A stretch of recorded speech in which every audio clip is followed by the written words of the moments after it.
13 जुलै 2025 रोजी शनी वक्री होतील आणि 29 नोव्हेंबर 2025ला मार्गी होतील.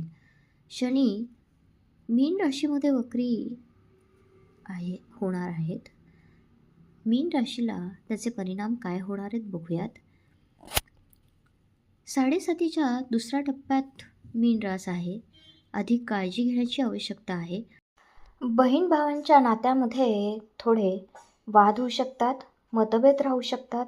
त्यामुळे काळजी घ्या, शांततेत निर्णय घ्या आणि जुने प्रोजेक्ट परत मिळू शकतात. जुने काम पुन्हा सुरू करावे लागू शकतात. आर्थिक गोष्टींचा विचार करावा लागेल. गुंतवणूक, कर्ज, बजेट याविषयी लक्ष द्यावे लागेल. संथ गतीने प्रगती होईल. नियोजन करा. वरिष्ठांचे मतभेद होण्याची शक्यता आहे. संयम ठेवा. जुन्या मित्रांशी किंवा नातेवाईकांशी संपर्क पुन्हा येऊ शकतो. वैवाहिक जीवनात थोडासा तणाव जाणवू शकतो. शनी मीन राशीत असल्यामुळे जलतत्व संबंधित समस्या जाणवू शकतात. सूज,